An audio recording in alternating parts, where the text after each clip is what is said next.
Are people good or bad?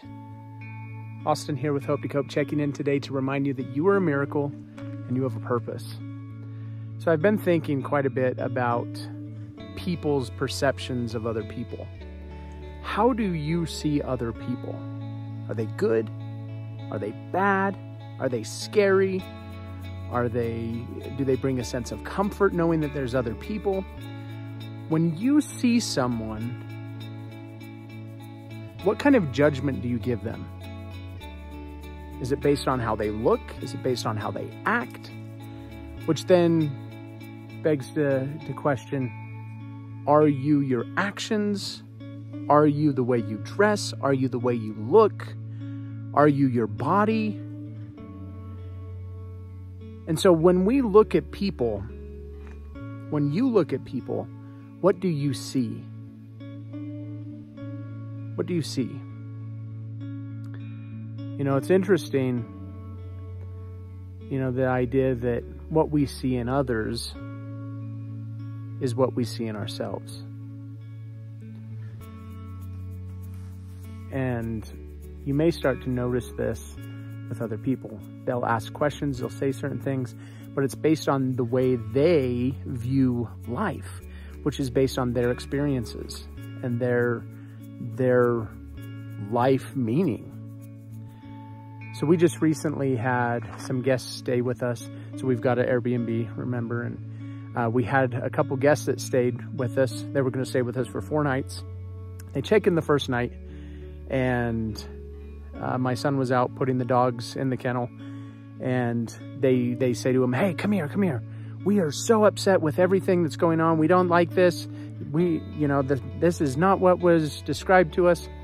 And they were angry and upset and talking to my 12-year-old son. And my son handled it really well. I don't know how I would have handled it at 12 years of age, but he was very calm, very polite. He offered to help them. He was making a bed and doing different things. And then eventually they said, "Well, just go get your parents. We want to talk to your parents." And so he came up and told us and said, "Hey, just so you're aware, they're really upset and they want to talk to you." So we went down, and first I'm thinking, uh-oh, what's going on here? And I wasn't sure what it could have been, and so we go down and they say, the mattress on the second bed is not good. It's not good for my back. And this is not what we wanted or saw in the ad.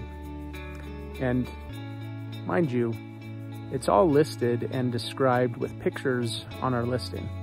So these are some older ladies who, are not as familiar with technology, with Airbnb.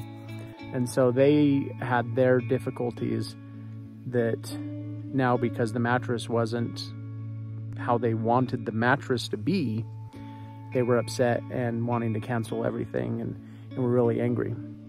So my wife and I talked with them. We were able to take a deep breath. We were able to be calm and seek to help them.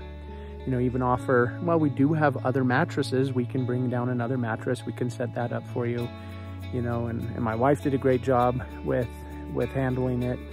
And we were able to connect with these 2 ladies, and really quickly we're able to just have a conversation. And they said, "Wow, you guys are very kind. Thank you so much for being patient with us." They said, "Your son was more mature than we were in this case."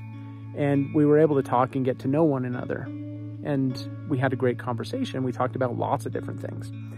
And so it started out with them being angry.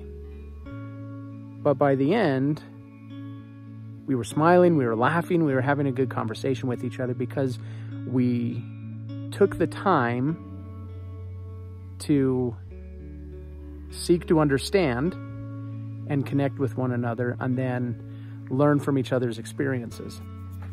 And so that's one thing that we were able to do there. And how often are we able to do that with other people? I know we don't have a lot of time when we meet people at the store and things like that. But do we just see people as objects that are just going around, or do we see them as people? Do we see them as miracles with a purpose? That's why it's important for you to see that in yourself, to recognize that you are a miracle and that you have a purpose. Because if you can see that in yourself, you can see that in others. And recognize that you are not alone, that as the human race, we are all miracles. We all have a purpose. And this life is beautiful and uniquely designed to grow each of us in a very unique and special way. You're different so that you can make it different. Your life is unique to you, to help you become the best you can be. In order for you to be who you were born to become, life couldn't have happened any other way. That's one of my favorite quotes from Matt Kahn. So thank you. Thank you for being you. Remember to be patient with yourself. Remember to be kind with yourself. Remember to see the greatness in you. See that you are a miracle, that you have a purpose. And as you're able to find that peace within, you'll be able to see that peace without. Remember, you are a miracle. You have a purpose. And I'm here at Hope to Cope every day, checking in to give you a message of hope to help you cope with whatever it is that you're going through, and to remind you that you're a miracle. You have a purpose. I'll talk to you again soon.